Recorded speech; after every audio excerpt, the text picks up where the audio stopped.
Innal hamdalillah nahmaduhu wa nasta'inuhu wa nastaghfiruh wa na'udzu billahi min shururi anfusina wa sayyiati a'malina may yahdihillahu fala mudilla lahu wa may yudlilhu fala hadiya lahu wa asyhadu an la ilaha illallah wahdahu la syarika lahu ilahul awwalin wal akhirin wa asyhadu anna muhammadan abduhu wa rasuluh.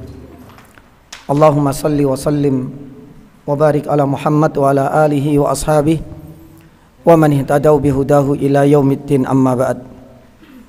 Allahumma inna nas'aluka khaira ma fi hadhihi al-lailah wa khaira ma ba'daha wa na'udzu bika min syarri ma fi hadhihi al-lailah wa syarri ma ba'daha.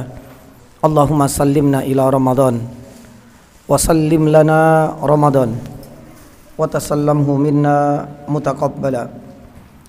Jamaah dirahmati Allah Subhanahu wa taala, alhamdulillah sore hari ini Allah Subhanahu wa taala kembali perjumpakan kita di tempat ini. Masya Allah, alhamdulillah tempatnya sudah selesai, tinggal finishing ya.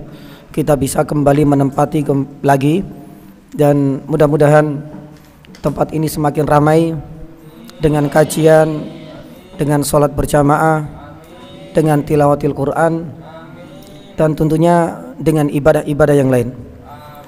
Jamaah dirahmati Allah Subhanahu wa taala, sore hari ini kita akan melanjutkan hak muslim satu kepada yang lain, dan ini yang kelima. Yang keempat untuk sementara kita lewati, karena yang keempat itu nanti ada pembahasan lebih rinci, lebih spesifik pada hadis-hadis yang lain. Kalau kita masih ingat dulu ada 6 hak. Hakul muslim alal muslim sittun. Ada 6 ya. Hak yang pertama dulu adalah mengucapkan apa? Salam atau menjawab salam. Sudah kita bahas. Yang kedua, hak yang kedua itu adalah, masih ingat apa? Memenuhi undangan. Masya Allah, wajib kita penuhi kalau seandainya kita diundang. Yang ketiga, kalau seandainya meminta nasihat, kita kasih.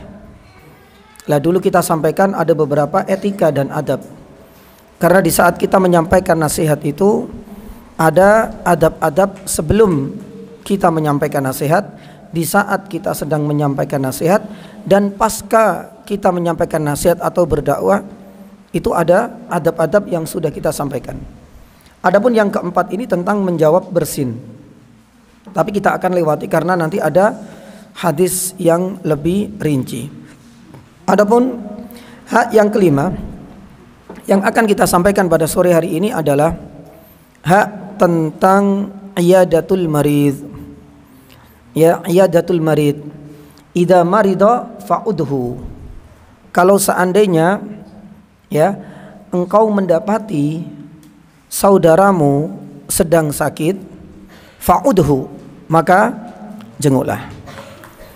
Nah, ini adalah hak yang kelima. Kita menyadari bahwasanya bab ini adalah bab tentang al-adab. Bagaimana Imam Ibnu Hajar al-Asqalani tahu betul bahwa kitab Bulughul Maram ini dan di bagian terakhir membahas tentang bagaimana seorang muslim itu mampu untuk menjaga hubungan yang tetap harmonis antara sesama manusia. Adapun hubungan antara hamba dengan Allah Subhanahu wa taala itu masuk dalam permasalahan akidah dan sudah kita sampaikan. Oleh karenanya jamaah dirahmati Allah Subhanahu wa taala, di antara hak kita satu sebagai bentuk kewajiban untuk melaksanakan hak tersebut, dan yang kedua tentunya untuk menunjukkan empati dan rasa iba kita kepada saudara kita. Nabi SAW mengajarkan kepada kita untuk selalu menjenguk saudara kita di saat mereka ditimpa penyakit. Lah oleh karenanya pembahasan tentang menjenguk saudara kita yang sakit ini ada beberapa tahapan, ada beberapa pelajaran. Yang pertama nanti kita akan bahas tentang fikih sakit. Ini pertama kali yang akan kita bahas supaya kita tahu bagaimana kita memahami sakit dari sisi fikihnya. Ya, baru kemudian yang kedua nanti kita akan membahas tentang hukum menjenguk orang yang sakit. Wajibkah? Sunnah? atau mungkin barangkali fardu ain misalnya. Termasuk ya di antaranya kapan saatnya kita menjenguk sakit. Kalau seandainya teman kita maaf yani sakit panu, dijenguk enggak? Lah itu nanti ada batasannya. Ya, Syekh Utsaimin rahimahullah memberikan batasan. Ya, penyakit seperti apa yang termasuk hak saudara kita, salah satunya dengan menjenguknya. Ya, lah itu adalah pembahasan di pelajaran yang kedua tentang hukum menjenguk saudara kita yang sakit. Termasuk di antaranya jamaah yang dirahmati Allah Subhanahu wa taala, yang ketiga itu adalah urgensi dan pentingnya kita menjenguk saudara kita yang sakit. Adapun yang keempat ini tidak kalah pentingnya jamaah, yaitu adab-adab di dalam kita menjenguk orang yang sakit. Ya, kita harus tahu waktu, apa yang harus kita ucapkan. Kita pun benar-benar menjaga diri. Ya, itu semua adalah di antara adab-adab yang nanti kita akan sampaikan lebih rinci. Tapi sepertinya pembahasan ini cukup panjang. Kalau tidak ada udzur, insya Allah kita bagi menjadi 2 sesi. Untuk hari ini kita akan bahas 2 atau mungkin 1,5 fikih sakit, supaya kita tahu bagaimana kita bisa mengolah sakit yang barangkali menimpa kita berbuah apa? Pahala. Bagaimana tatkala kita ditimpa musibah oleh Allah Subhanahu wa taala, kita enggak gampang berkecil hati dan kecewa. Nah, disinilah fikih sakit itu harus kita pelajari dan kita ketahui sebelumnya. Nah, hal yang pertama jamaah dirahmati Allah Subhanahu wa taala tentang fikih sakit. Yang pertama, kita harus menyadari bahwa sakit itu adalah sunnatullah yang tidak akan bisa ditolak oleh manusia selama kita di dunia. Ya, sakit itu adalah ujian dari Allah yang menjadi sunnatullah yang tidak akan bisa dihindari oleh manusia. Hal yang pertama. Maka kalau seandainya kita menyadari poin dan hakikat serta kaidah yang pertama ini, maka ini memang bagian dari kehidupan dunia. Kita tidak akan merasa kecewa. Kita nggak akan merasa selalu bersuudzon. Karena memang ini kehidupan dunia. Beda kalau seandainya di jannah. Di jannah ada sakit nggak? Ada penat nggak? Ada galau nggak? Nggak ada semua. Maka selama kita di dunia, kita harus pahami dulu fikih sakit ini. Yang pertama bahwasanya ini sunatullah. Kita mau makan, maaf ya, berusaha untuk ikhtiar 4 sehat 5 sempurna. Kalau Allah Subhanahu wa taala sudah takdirkan hari ini pening, hari ini meriang, hari ini batuk, kita nggak akan mungkin bisa menghindar. Maka ini adalah ujian dari Allah dan merupakan sunnatullah yang tidak bisa kita hindarkan. Oleh karenanya Allah Subhanahu wa taala berfirman di dalam surat Al-Anbiya ayat 35. Di dalam surat Al-Anbiya ayat 35 Allah Subhanahu wa taala berfirman, "Wa nabluukum bisyarri wal khairi fitnah." Ya, bahwasanya kami, kata Allah, ketika kalian semua masih hidup di dunia, pasti niscaya akan kami uji kalian semua dari 2 hal. Kadang diuji dengan khair, kenikmatan, kadang pula diuji dengan syar, yaitu keburukan dan sesuatu yang kita benci. Oleh karenanya Abdullah ibnu Abbas radhiyallahu taala anhuma, pakar ahli tafsir, beliau adalah sepupu Nabi sallallahu alaihi wasallam, ketika memberikan komentar terhadap surat Al-Anbiya ayat 35, beliau mengatakan apa? Wa nabluukum birrakha'i wasyiddati wassihhati wassaqami. Artinya apa? Artinya Allah Subhanahu wa taala akan selalu menguji kita selama kita di dunia. Kadang dengan keluasan kebahagiaan, kadang juga dengan kemelaratan dan kesengsaraan. Kadang juga dengan siha. Siha itu artinya apa? Kesehatan. Wasaqam, lawannya apa? Kesehatan. Berarti sakit dan penyakit. Itu adalah satu kepastian selama kita di dunia. Ya, maka oleh karenanya jamaah dirahmati Allah Subhanahu wa taala, ini adalah poin pertama untuk memahami fikih sakit, supaya dan harapan kita semua, ya, kita nantinya bisa memetik yakni faedah. Salah satunya adalah yakni pahala. Nanti kita akan sampaikan beberapa kaidah-kaidah yang lain terkait fikih sakit. Ini yang pertama. Kemudian yang kedua, jamaah dirahmati Allah, ya. Di antara kaidah yang kedua untuk memahami fikih sakit adalah kita harus mengetahui apa? Hikmah-hikmah di balik adanya penyakit yang menimpa kita selama ini.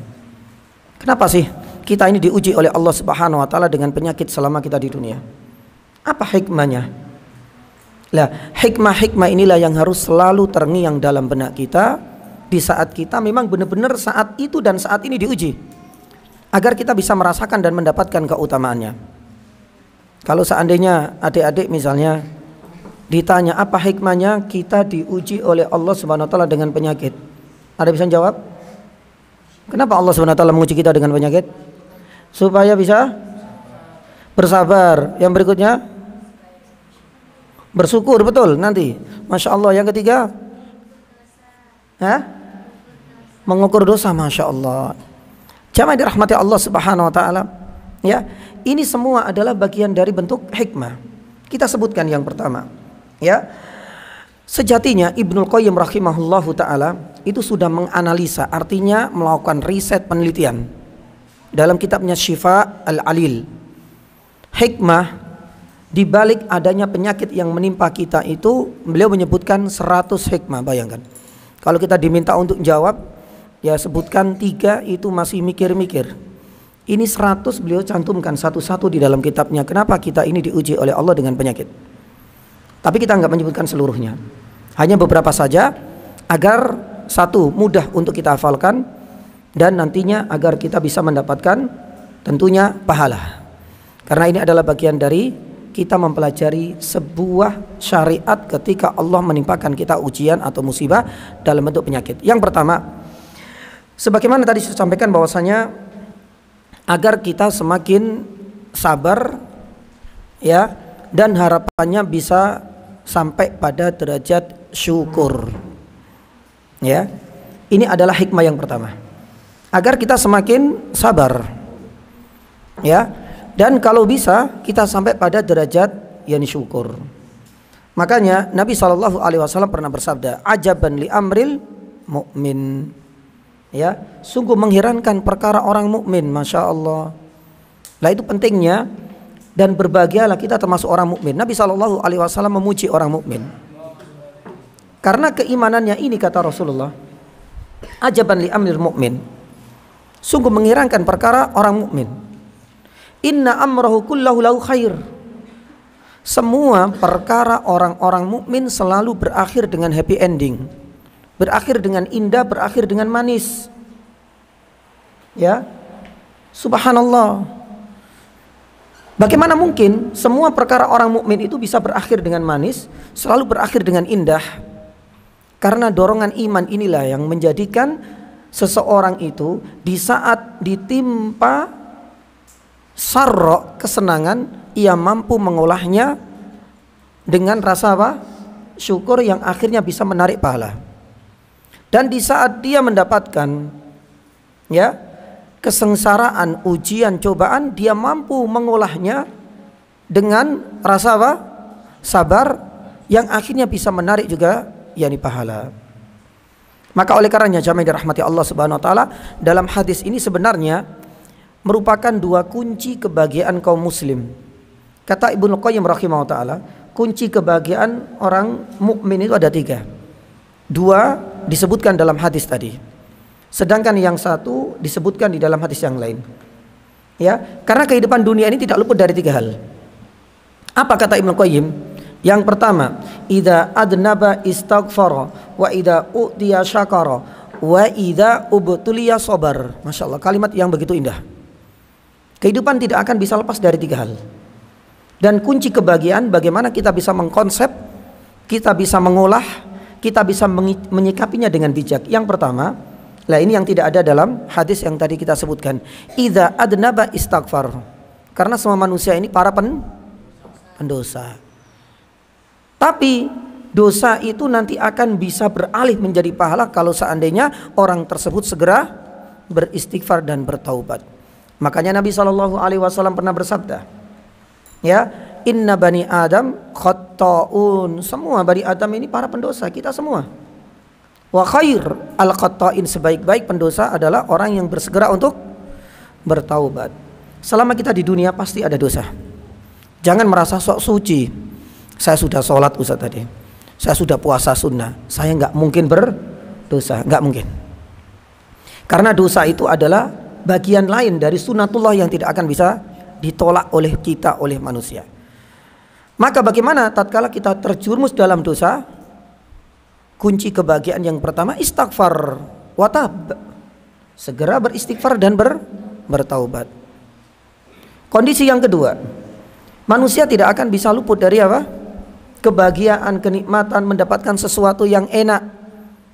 Kata Ibnul Qayyim, bagaimana kita bisa menyikapi agar semua kenikmatan yang kita sukai, kita cintai ini bisa berbuah pahala? Kita syukuri. Ketika kita mendapatkan nikmat, kunci yang kedua, syukuri sekecil apapun. Bukankah Allah Subhanahu wa taala firman dalam surat Ibrahim ayat yang ke-7, lain syakartum, siapa yang syukur maka akan ditambah, masya Allah.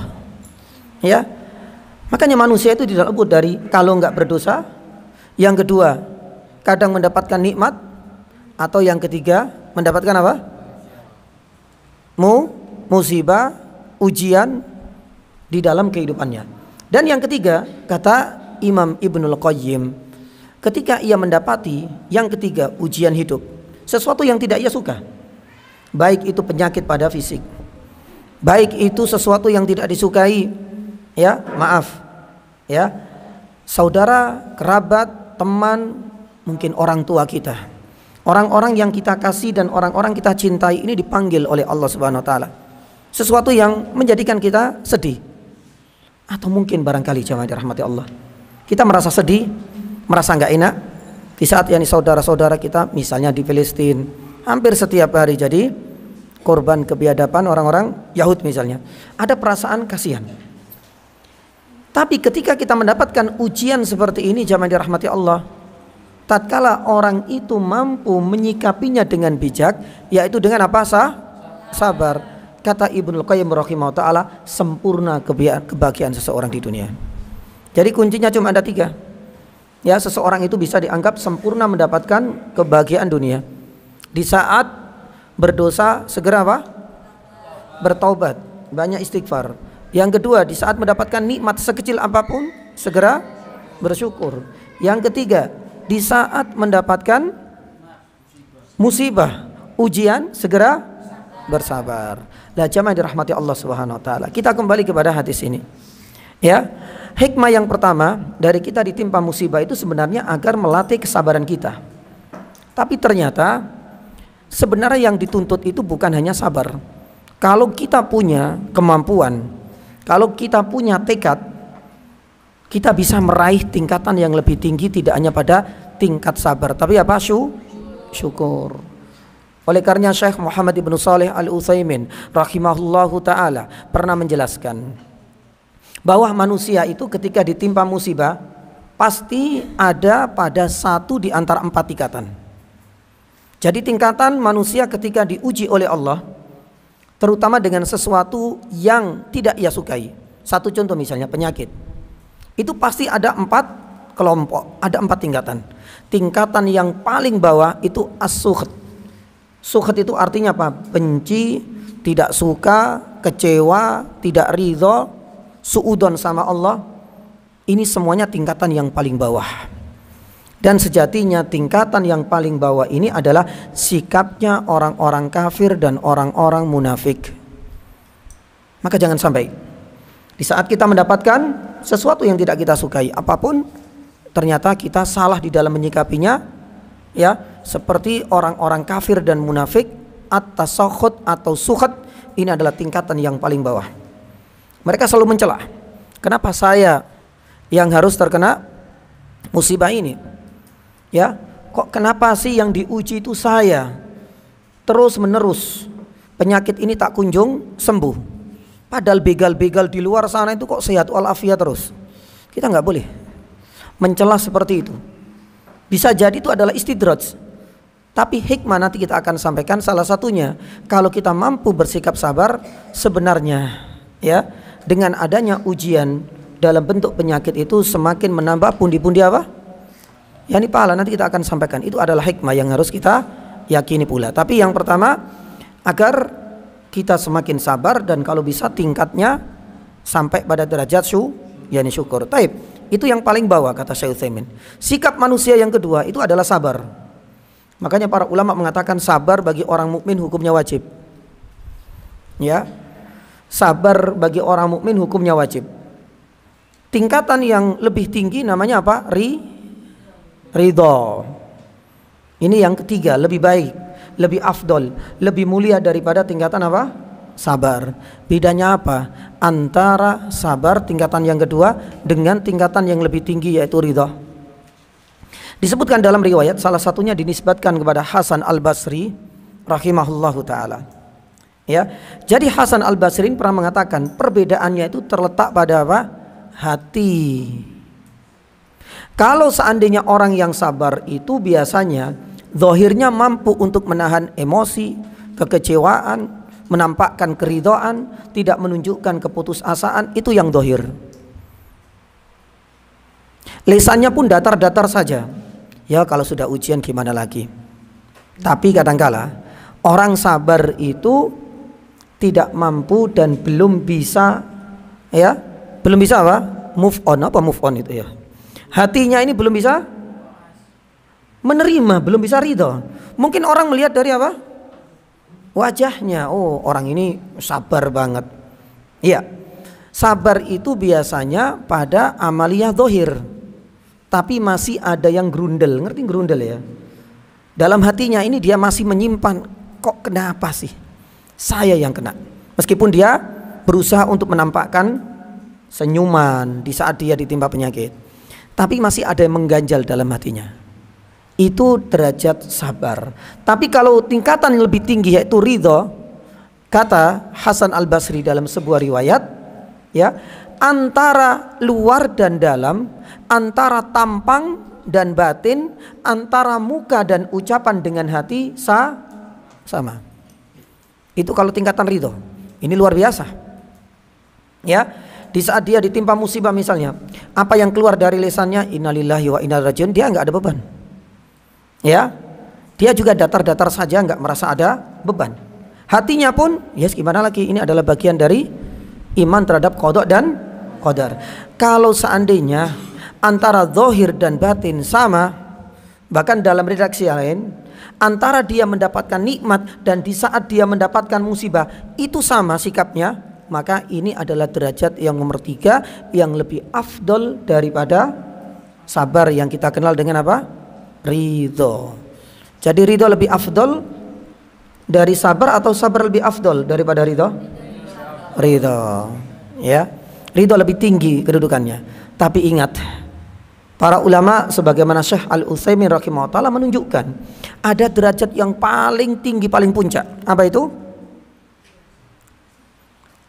Di saat ditimpa musibah, yang pertama sukat, kecewa, brodok, grundel, ya, suudon kepada Allah, ya. Yang kedua sabar, yang ketiga ridho, yang paling tinggi apa? Apa kira-kira? Syukur ini. Loh, kok bisa Ustaz? Ini yang tidak semua orang bisa. Ya, bagaimana mungkin kita ditimpa musibah tapi bersyukur? Makanya Nabi SAW jamaah dirahmati Allah mengajarkan kepada kita beberapa tips agar kita itu bisa sampai pada derajat syukur, meskipun mungkin barangkali masih berat, tapi gak ada masalah. Salah satu di antara tips yang diajarkan oleh Nabi SAW itu selalu memuji Allah. Katakan alhamdulillah. Makanya Nabi SAW ketika mendapatkan nikmat mengucapkan apa?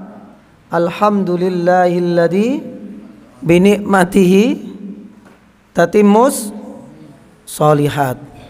Waduh, nanti tak tulis ini kayaknya. Ya, ini kalau dapat apa nih?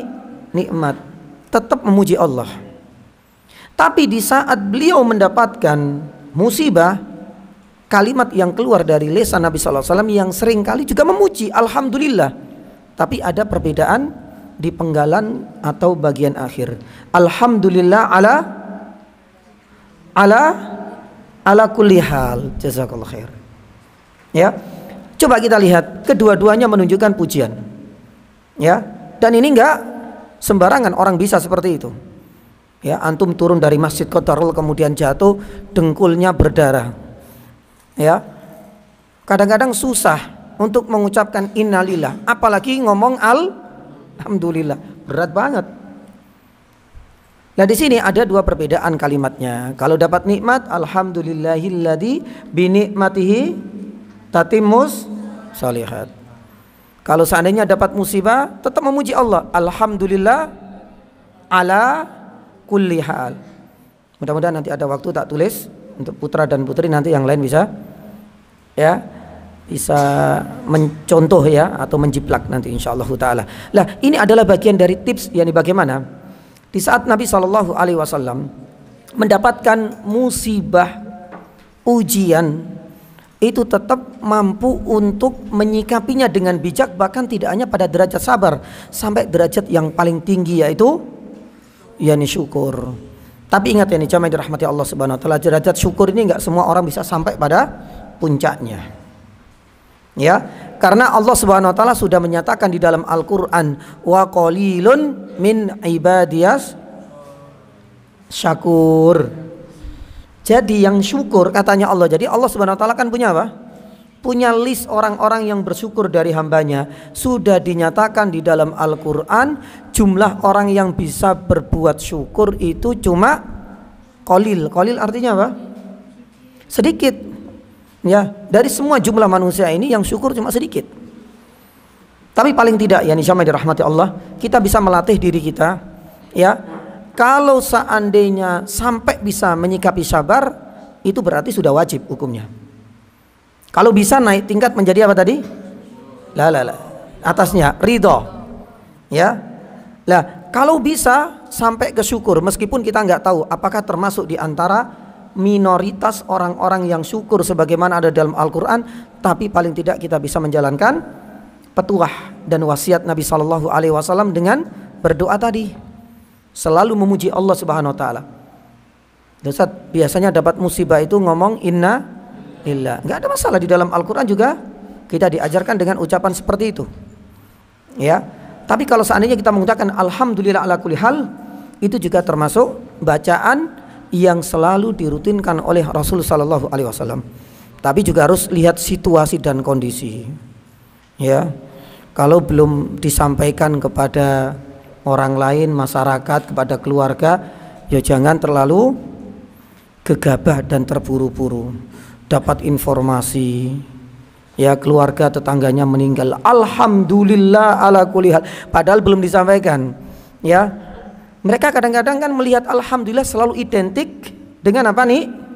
Nikmat. Padahal alhamdulillah ala kulli hal ini dibaca Rasulullah ketika beliau mendapatkan yakni musibah. Nah, ini perlu diedukasi, perlu disampaikan dulu Nabi SAW seperti ini. Taib, jamaah dirahmati Allah Subhanahu wa taala, ini adalah hikmah yang pertama. Ya. Kemudian hikmah yang kedua, di antara hikmah yang lain, para ulama menyebutkan, dengan kita ditimpa musibah dan menyikapinya dengan sabar atau ridho dengan syukur atau syukur, asalkan bukan tingkatan yang paling bawah ya, itu akan bisa meleburkan dosa-dosa kita. Makanya luar biasa sekali, gak akan ada yang sia-sia. Tapi bukan berarti setiap kita itu dapat musibah, ketusuk duri misalnya, jatuh kemudian tersandung batu berdarah, pasti ini akan dihapuskan dosa-dosaku. Enggak. Asalkan sikap kita benar di saat kita mendapatkan musibah. Ya, paling mentok itu adalah sabar. Kalau bisa ridho, kalau bisa syukur, itu baru kita akan dapat jaminan apa? Dihapuskan dan diliburkannya apa? yakni dosa. Tapi kalau seandainya dapat musibah, ya teriris pas lagi masak misalnya jarinya, tertusuk yakni duri misalnya, atau pas makan ikan terus kemudian apa? Ya tersangkut yakni duri. Ini ujian enggak? Musibah enggak ini? Musibah. Tapi dia menyikapinya dengan tingkatan yang paling bawah tadi. Marah-marah, teriak-teriak. Sampai kemudian semuanya disalahkan. Maka jangan harap bisa mendapatkan apa tadi? Dosa-dosa yang dihapuskan. Ini enggak akan dapat. Sampai benar-benar kita bisa menyikapinya dengan bijak, barulah kita bisa berhak untuk mendapatkan jaminan peleburan yakni dosa. Makanya Nabi SAW pernah bersabda, ma yusibul muslim, ya, hatta syauka yushakuha. Apa yang menimpa seorang muslim atau seorang mukmin sampai duri yang menancap, entah itu di sini pas makan ikan, entah itu tersuduk dari tangan, atau mungkin barang tertusuk yakni duri di kaki misalnya. Apa kata Rasulullah SAW? Dia akan mendapatkan yakni dua hal. Yang pertama, kutibat lahu darajah, dalam redaksi yang lain rufi'at lahu darajah. Yang kedua, khutta anhu sayyi'ah, dalam redaksi lain ya, muhiyat anhu sayyi'ah. Dia akan mendapatkan dua pahala sekaligus. Yang pertama, derajatnya akan dinaikkan, dan yang kedua, dosa-dosanya dihapuskan. Lah, inilah ya hikmah kita mendapatkan ujian hidup, dengan catatan kita bisa menyikapinya dengan bijak. Kita akan mendapatkan pahala. Derajat kita dinaikkan, dosa kita dileburkan, dihapuskan. Makanya jamaah dirahmati Allah Subhanahu wa taala, kalau kita baca kisahnya Nabi siapa yang diuji oleh Allah Subhanahu wa taala dengan penyakit yang bertahun-tahun lamanya? Nabi Ayub alaihissalam. Nabi Ayub alaihissalam disebutkan dalam riwayat ini jamaah sampai puluhan tahun. Ya. Tapi Nabi Ayub alaihissalam sadar betul bahwasanya penyakit ini kalau disikapi dengan bijak itu bisa membuahkan pahala. Gak usah peduli dengan omongan orang. Banyak omongan orang yang mengatakan kasihan ini, dia gak bisa kemana-mana, dia harus berkutat yakni dengan penyakitnya, dia ditinggalkan oleh keluarganya, ditinggalkan oleh teman-temannya. Nabi Ayub tetap bersabar, tetap berdoa kepada Allah. Bahkan beberapa ada yang meminta kepada Nabi Ayub, Nabi Ayub, jenengan ini kan seorang nabi, sedangkan doanya seorang nabi insya Allah apa? Mustajab. Sekali doa insya Allah langsung diijabahi. Apa jawaban dari Nabi Ayub alaihissalam? Beliau mengatakan bahwasanya, ya, tahun-tahun di mana aku mendapatkan nikmat sehat itu belum sebanding dengan tahun-tahun di mana aku diuji oleh Allah ini. Ya, itu menunjukkan bagaimana Pak tingkat yang paling tinggi apa? Syukurnya dia. Ya, kalau kita kan wis enggak di rumah sakit wis segera pulang. Ya, kelihatan sembuh sendiri langsung turun main bola misalnya. Ya, Nabi Ayub alaihissalam nggak menggunakan kartu saktinya untuk berdoa meminta kesembuhan dari Allah, karena beliau ingin menjadi orang yang bersyukur. Bersyukur apa? Karena kalau dikalkulasi usia dia antara dia mendapatkan nikmat sehat dengan nikmat penyakit ini itu belum sebanding. Aku masih diberikan nikmat yang begitu panjang. Lah ini meskipun berpuluh-puluh tahun belum sebanding, aku nikmati, aku syukuri. Karena tahu orang yang mampu menyikapi setiap ujian ini dengan bijak akan mendapatkan pahala, baik derajatnya dinaikkan maupun dosanya dihapuskan. Pertanyaannya, derajat dinaikkan derajat apa ini? Pahala apa? Derajat dinaikkan. Apa artinya ini? Sebagian ulama mengatakan bahwasanya derajat dinaikkan itu adalah derajat dan tingkatan di surga. Makanya surga itu memiliki tingkatan dan derajat. Makanya masya Allah antum di sini diajarkan untuk selalu membaca apa? Quran, menghafalkan Al-Quran. Nabi SAW pernah bersabda, "Yani iqra' warattil wartaki." Semakin banyak bacaan Al-Quran yang kita telaah, yang kita tadabburi, yang kita hafalkan, maka akan semakin menaikkan derajat kita di yani jannah.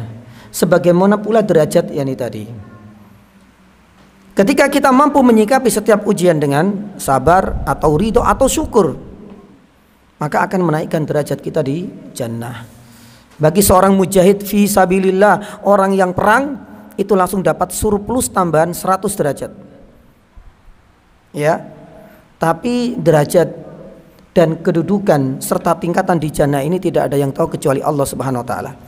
Makanya para ulama mengatakan, kalau kita kaitkan dengan hadis tentang keutamaan membaca Al-Qur'an, bacalah, ratil, wartaki, naiklah ya ke derajat yang paling tinggi, dan derajat yang paling tinggi sesuai dengan jumlah yang terakhir kali ayat itu kita baca sebelum kita meninggal.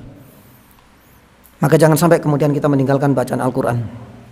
Selain Al-Quran itu bisa memberikan syafaat insya Allah ya untuk kita semua. Al-Quran itu yang kita baca akhir sebelum Allah menjemput ajal kita, itu akan memberikan pengaruh di tingkatan manakah kita nanti akan di jannah.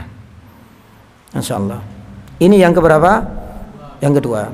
Hikmah yang ketiga, jamaah dirahmati Allah Subhanahu Wa Taala. Orang yang sabar, apalagi sampai syukur ketika mendapati musibah atau penyakit, itu pasti ada jaminan surga sudah. Ya, akan mendapatkan jaminan surga bagi orang yang bisa menyikapinya dengan bijak ketika ditimpa penyakit. Jaminan surga.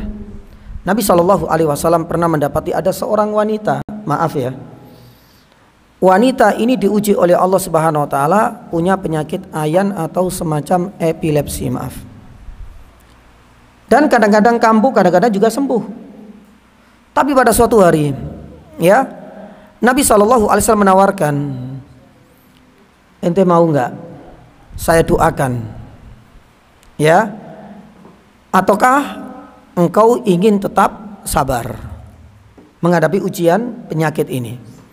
Kalau seandainya engkau mau, saya doakan insya Allah akan dapat kesembuhan. Karena doanya Nabi apa? Makbul, mustajab. Tapi kalau seandainya engkau memilih untuk sabar, apa kata Rasulullah? In sobarti falaki al jannah.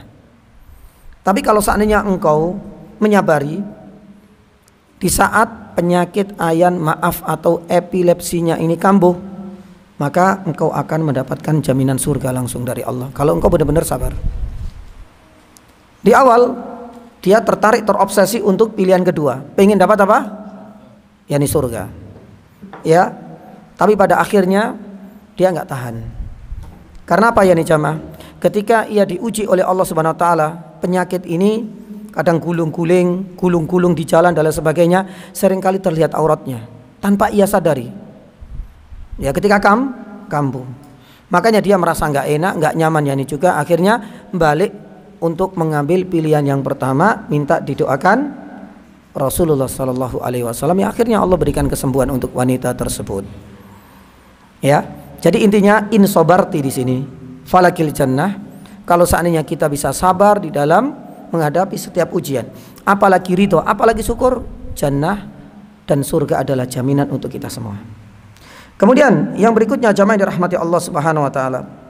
Ya, ujian sakit ini ada hikmahnya. Ya, ini sebagaimana yang tadi sudah kita sampaikan, ya, ceritanya Nabi Ayub. Apa hikmahnya kita diuji penyakit? Supaya kita ingat dengan nikmat yang lain. Nikmat apa? Nikmat apa? Lawannya sakit apa? Sehat. Ya, supaya di saat kita mendapatkan penyakit, kita ingat dengan nikmat yakni sehat. Kenapa demikian ya nih jamaah? Karena banyak ulama mengatakan orang itu nggak akan, rata-rata ya, seringkali tidak merasakan nikmat sehat kecuali di saat sakit baru merasakan. Ya Allah, ya, kemarin masih sehat nggak belajar, masih sehat nggak menghafalkan Al-Quran, masih sehat bermalas-malasan. Ketika ditimpa penyakit malah lebih parah, nggak bisa apa-apa.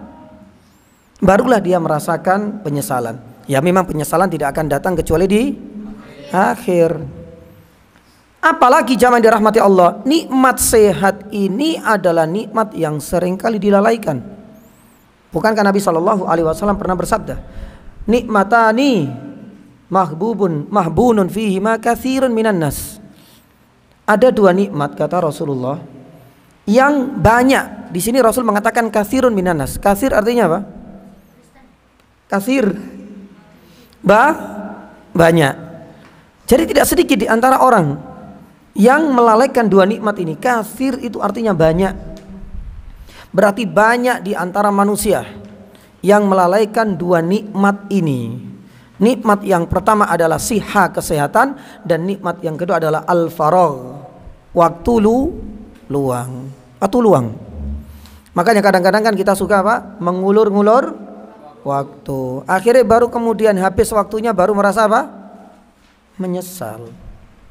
Kita juga nggak memanfaatkan waktu sehat. Giliran sakit baru menyesal.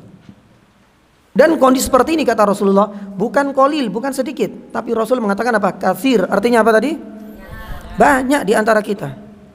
Makanya ketika kita ditimpa musibah dalam bentuk penyakit yang jamaah, di antara hikmah yang keberapa itu? Keempat, ya, agar kita selalu ingat dengan nikmat apa? yakni sehat. Ya, sebagaimana tadi yang dirasakan oleh Nabi Ayub, subhanallah. Nabi Ayub itu sampai menghitung-hitung dan membandingkan. Dia tetap menikmati banget gitu loh. Ketika diuji dengan penyakit, ya, dia tetap ingin bersyukur. Lah belum sebanding, paling penyakit. Kadang kita akan sebaliknya, ya, selalu berharap pengen dalam kondisi sehat terus. Padahal kalau kita kalkulasi, insya Allah ya, kondisi kita dalam kondisi sehat lebih lama, lebih banyak daripada di saat kita sakit. Tapi hal ini tidak berlaku dalam kamusnya Nabi Ayub. Ya, karena dia tahu di balik penyakit ada banyak hikmah. Di balik penyakit seandainya kita mampu menyikapinya dengan bijak, ya, banyak sekali pahala yang disediakan oleh Allah. Dinaikkan derajat dan dihapuskan apa tadi? yakni dosa-dosanya. Taib. Dan yang terakhir, hikmah yang terakhir. Yang keberapa? Kelima. Lah ini penting ya nih jamaah. Ini bagian dari tazkiyatun nufus, ya. Di antara hikmah yang kelima dari kita diuji oleh Allah Subhanahu wa taala dengan penyakit itu agar diharapkan kita bisa mensucikan diri kita. Mentazkiyah hati kita dari segala bentuk penyakit hati. Ya, tazkiyatun nufus. Ya. Makanya Imam Ibnu Qayyim rahimahullah taala mengatakan apa? Laula mihnud, ya, laula mihanid dunya wa masaibuha la asabal abda minal kibr wal ujub. Coba kita lihat. Kalaulah manusia ini tidak diuji sama sekali di dunia dengan penyakit ataupun dengan ujian-ujian lainnya, pasti manusia akan gampang untuk sombong, untuk ujub. Tapi yang bisa merasakan hikmah yang terakhir ini adalah orang-orang yang mukmin. Kalau orang kafir memang berat sekali, gak akan bisa sampai pada derajat tazkiyatun nufus ini. Maka tatkala kita itu diuji oleh Allah Subhanahu wa taala dengan penyakit, rasakan seluruh hikmah ini. Hikmah yang pertama tadi apa? Sabar, kalau bisa pada puncak apa? Syukur. Yang kedua, dapat pahala dengan dinaikkan dan dihapuskan dosa. Yang ketiga, akan mendapatkan jaminan surga asalkan kita mampu menyikapinya dengan bijak. Sabar, ridho atau syukur. Yang keempat, selalu ingat dengan nikmat yang lain. Nikmat apa? Sehat. Dan yang kelima, agar bisa membersihkan hati kita. Tazkiyatun nufus kan membersihkan hati kita dari penyakit-penyakit hati, termasuk sombong, ujub, angkuh, congkak, semuanya. Makanya Ibnu Qayyim rahimahullah taala, kalau manusia ini nggak pernah diuji pasti akan gampang sombong. Ya, dia akan merasakan gumede, merasakan berbesar dada, berbesar kepala. Ya, saya loh nggak pernah sakit, pasti akan mengatakan demikian. Tapi dengan adanya sakit itu diharapkan manusia itu bisa sedikit melunak dan menyadari bahwasanya dirinya ini ya benar-benar sedang diinginkan kebaikan oleh Allah Subhanahu wa taala agar tidak terkena penyakit-penyakit tersebut. Taib. Jamaah dirahmati Allah Subhanahu wa taala. Kita masuk pada hikmah yang ketiga. Betul ya? Hikmah yang pertama tadi, sakit adalah sunnatullah. Ya. Kemudian bukan hikmah. Apa namanya?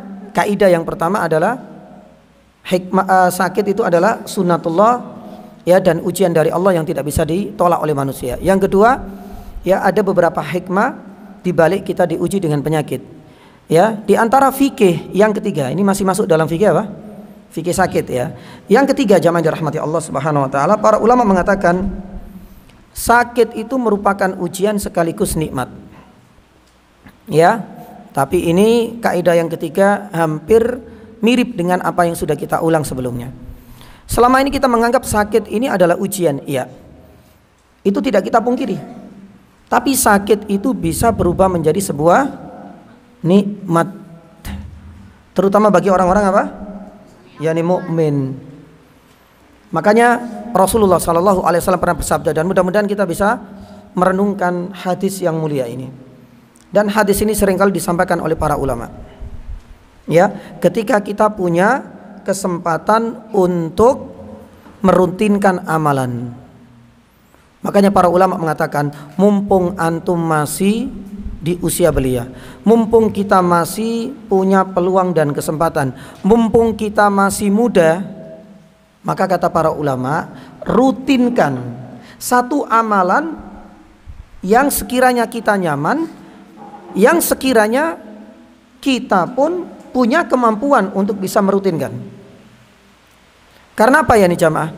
Tatkala kelak nanti kita diuji oleh Allah dengan penyakit, dan di saat yang sama kita tidak bisa menjalankan rutinitas itu, Allah Subhanahu wa taala tetap akan mencatat di saat-saat kita ditimpa penyakit, pahala itu akan terus mengalir. Nikmat enggak ini? Selain ujian, penyakit bisa menjadi nikmat dengan catatan, jamaah dirahmati Allah, kita punya rutinitas ibadah. Makanya Nabi SAW pernah bersabda, ya, idza maridul abdu, kata Rasulullah, au safara, ketika seseorang itu sedang ditimpa penyakit oleh Allah, au sedang safar, sedang melakukan perjalanan jauh, apa kata Rasulullah? Kutiba makana ya'malu mithla makana ya'malu mukiman sahihan. Pahalanya akan tetap dicatat selama ia berada di masa-masa kritis sakitnya atau di masa-masa dia sedang safar. Pahala itu akan tetap tercatat sebagaimana tatkala ia tidak safar mukim dan di saat ia masih sehat bugar. Saya kasih contoh misalnya untuk memahami hal ini. Ya, kalau seandainya kita punya rutinitas puasa Senin Kemis misalnya, qaddarallah, ya, rutinitas puasa sunnah ini ternyata berhenti karena kita sakit 2 pekan sampai 1 bulan. Pertanyaannya jemaah dirahmati Allah, di saat dia sakit ini, kira-kira dia tetap mendapatkan pahala apa enggak? Para ulama mengatakan hadis inilah dalil bahwasanya orang yang sebelumnya punya rutinitas puasa sunnah yang tidak pernah ditinggalkan, dia meskipun sedang sakit dan tidak bisa puasa, pahala itu tetap tercatat. Inilah kasih sayang besarnya Allah kepada kita. Sama juga dengan qiyamul lail, biasanya sholat malam, tapi ternyata dia harus safar. Padahal safar ini kan kadang-kadang ya naik bis, kadang turun, kadang ini, akhirnya dia nggak bisa sholat malam. Tapi karena dia ada rutinitas sebelumnya sholat malam, tidak pernah meninggalkan setiap malamnya, dan di saat dia sedang safar berminggu-minggu tidak bisa menjalankan rutinitas sholat malamnya, masa-masa safar ini orang tersebut tetap mendapatkan aliran pahala. Enak nggak? Itulah yang jamaah dirahmati Allah, ya, makna dari hadis tersebut. Jadi kalau kita melihat, Masya Allah, makanya kenapa sih Nabi Ayub itu merasa, maaf ya, enjoy, merasa nyaman dan enak gitu loh.